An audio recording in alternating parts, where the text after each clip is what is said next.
earn my master's degree in architecture. That's my master of architecture as a new mom in a foreign land. I hope you enjoy this session.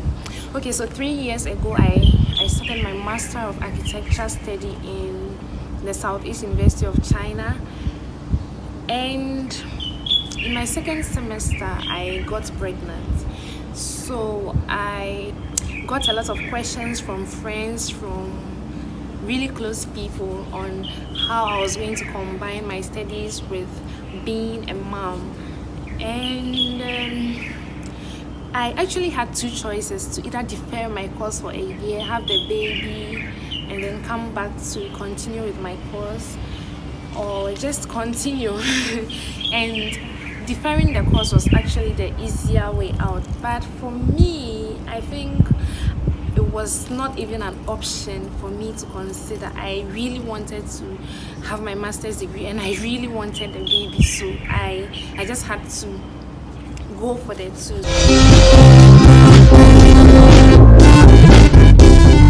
So per my university's regulations,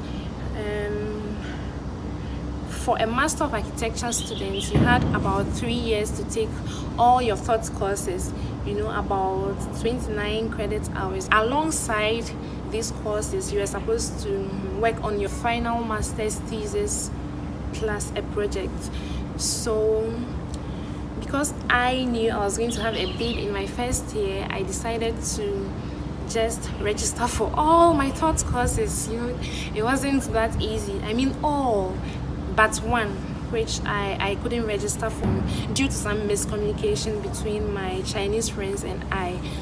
Fortunately for me, my pregnancy period wasn't stressful.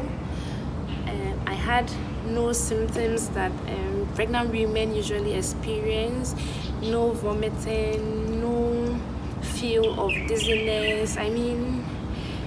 I don't even know the other symptoms because I never experienced any of them. All I had to do was to eat well and sleep well. And there was a day where I woke up early in the morning. I had a lot to do. I was moving up and down and trying to get things done. And I was walking on the street and I just found myself going down to the ground. Fortunately for me, I was walking with my friend. She saw what was happening to me. I was actually fainting, and so she dragged me to a nearby shop. The shop attendants helped me. After some time, I don't know how long that was, I came back to myself. Apart from that instance, my whole pregnancy journey was a smooth one and didn't interfere with my first year study. Again, I remember entering my professor's office to discuss my thesis topic with her. That was 2 weeks after I had given birth, and she was in shock. She was like, "No, you have to rest. You told me you had given birth. You have to rest." And I was like, "Yeah, Laoshi, but I don't want to wait. I want to keep it going. I want to have my thesis proposal this year." I insisted on moving forward with my thesis proposal because my mom only had 2 months more to stay, and I had to do almost everything I could do within that time. So I started taking the course I had left to take and started working on my thesis proposal at the same time. So I left home very early in the morning, left the baby with my mom and my husband. But they did very well during those times. I remember in the nights, there were times the baby couldn't sleep. It was very hectic. I was too tired. My husband was also exhausted around that time from the day's work because he was doing almost everything my mom couldn't do when she was here. So my mom will just tell me, feed her and give her to me. And she was just willing to do it for me for those 2 months. So the time came, my mom had to leave. We had to say goodbye to my mom, and the responsibility came back fully on my husband and I. I forgot to mention my husband is also a student. He was a PhD student at that time, and I was a master's student. So it got to a point we had to strategize.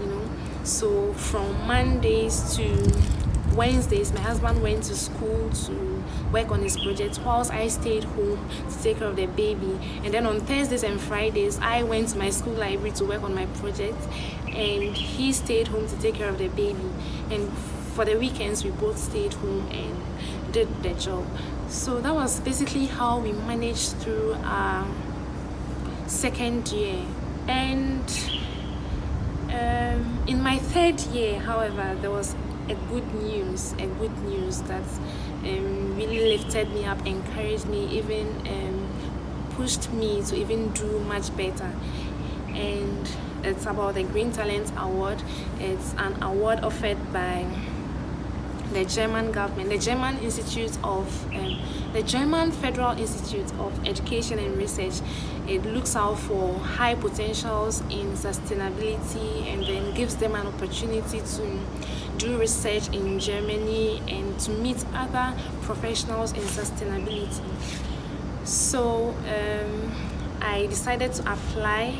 No, I didn't decide to apply. My husband motivated me to apply for the award, and because my research was also on sustainability, I was looking at how to incorporate sustainable building design techniques into affordable housing systems in the developing world. So I decided to take part in the competition. I had to submit my transcript, my CV, my architectural design portfolio, and my project work.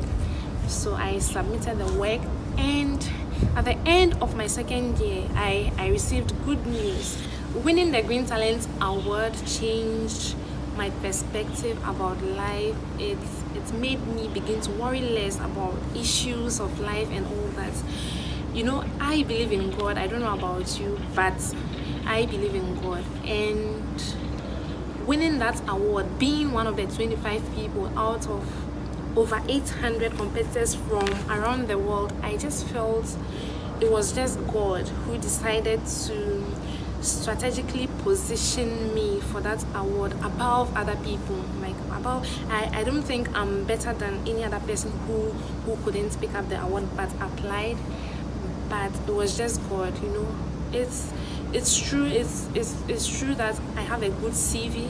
I have a good academic track record. My transcript was good. My portfolio is good, and I had 1 or 2 awards from my university and from elsewhere, so from the UN.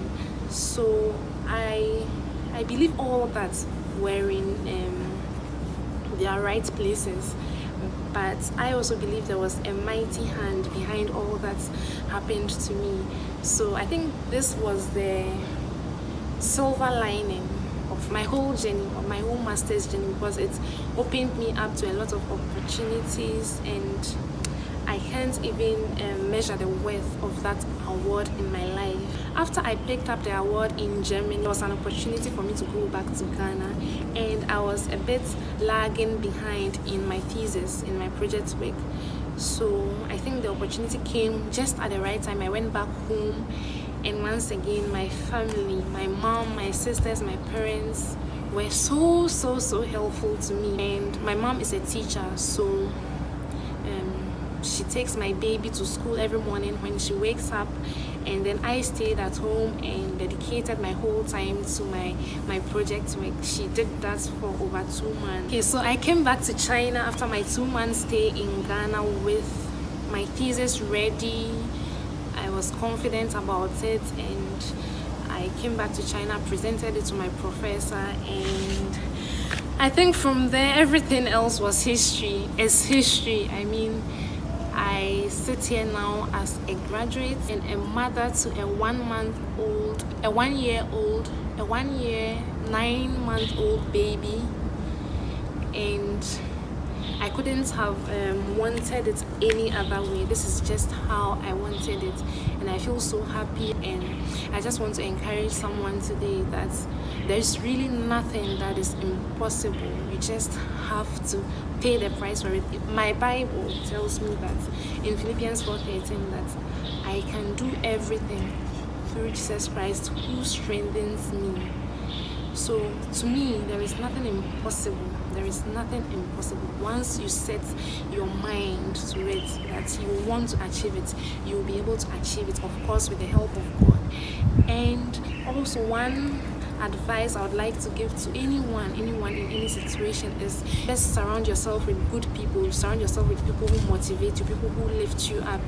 I had a lot of good people around me who were motivating me, who were pushing me. My husband, I had people from church. They were just there for me. Okay, so if you enjoyed my story and you want to continue this journey with me, I'll be sharing more stories.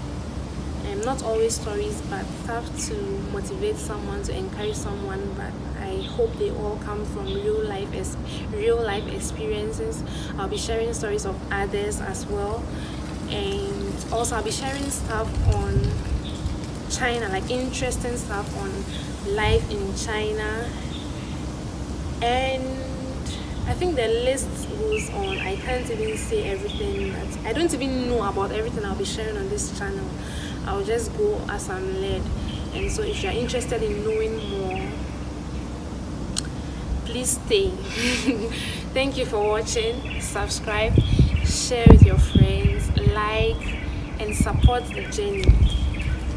Thank you very much.